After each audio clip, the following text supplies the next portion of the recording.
Before you go ahead and buy a vehicle with a dual clutch transmission, there are some things you should really know.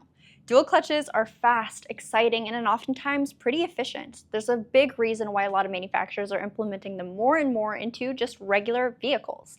So today we're going to do our best to break it down, what a dual clutch transmission is, how it works, and some of the best practices you can implement into your driving to make sure you're getting the best longevity and bang for your buck with your dual clutch. Let's get into it. So before I tell you what a DCT is, I'll first tell you what it isn't. So number one, it's not a regular automatic transmission vehicle, and it's not a manual transmission vehicle.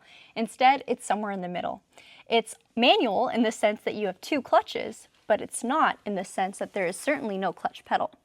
It's also automatic in the sense that you put it in drive, but it's not automatic in the sense that, again, it utilizes two separate clutches. So where are these clutches and how do they work? Well, the vehicle's transmission utilizes two clutch plates. One is going to operate the odd gears. So in the case of an 8-speed dual clutch like we have today, it's going to have gear 1, gear 3, gear 5, and gear 7, while the other clutch plate will have gears 2, 4, 6, and 8. Why so many manufacturers use this transmission comes to a variety of reasons. So in the case of Kia, which definitely has more everyday vehicles, this 8-speed dual clutch transmission is prioritized for economy reasons, so fuel efficiency and quick shifting. So on a vehicle like this that utilizes a dual clutch, you'll get those instantly quick gear shifts, but it's not in the performance sense that you would get on a PDK Porsche 911. How does it work? Well, when your gear 1 is activated, gear 2 is already preloaded and ready to switch, and that gear shift is instant. So 0 to 100 times may not matter on this vehicle, but in a race sense on a 911, you'll really appreciate that saving.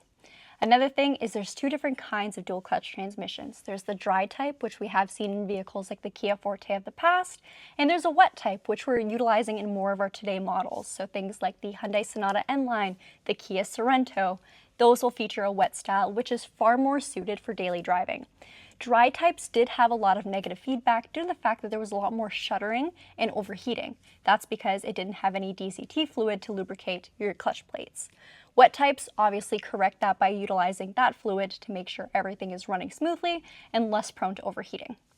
So, because now we know the differences, hopefully I explained it well for you guys, there's also an extra care you should take if you are going to drive a dual clutch transmission as your everyday vehicle. Let me talk about that. Alright, so if you're daily driving a dual clutch transmission in a regular vehicle, not a performance or sport model, here's what you should implement into your daily driving, especially if you're someone who does a lot of city driving or stop and go traffic. Number one, most vehicles, especially modern vehicles, will have some sort of function similar to auto hold over here. Depending on the make and model of your vehicle, it may not function under the same auto hold name, but it has the same general properties. Essentially, when this feature is enabled and I fully depress the brake pedal while driving, so think I've come to a stop in traffic, it'll hold me at a complete stop instead of allowing my vehicle to creep forward. This is where a lot of people that drive dual clutch transmissions, especially people that don't exactly know what a dual clutch is, complain about, because a DCT will feel lurchy. It'll feel like something's slipping, something's going wrong, and that's because it is. When you're in between first gear and while stopped, your vehicle is constantly slipping its clutch, just trying to creep forward. That's not good. Dual clutches should either be driving or not driving, nothing kind of in between. That's where overheating happens.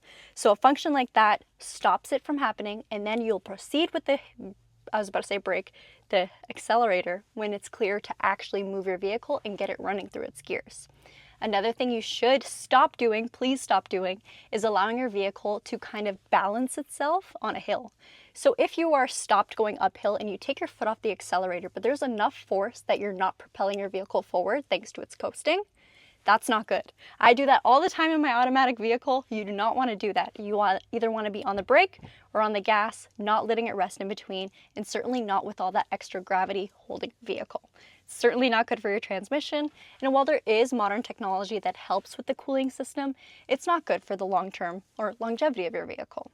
Now, I hope this video was helpful. If you have any questions about dual clutch transmissions, how they operate, or what they do, let us know in the comments. Of course, this is a Kia Hyundai channel. That's literally the name of our YouTube channel. We still love cars and we love talking about it.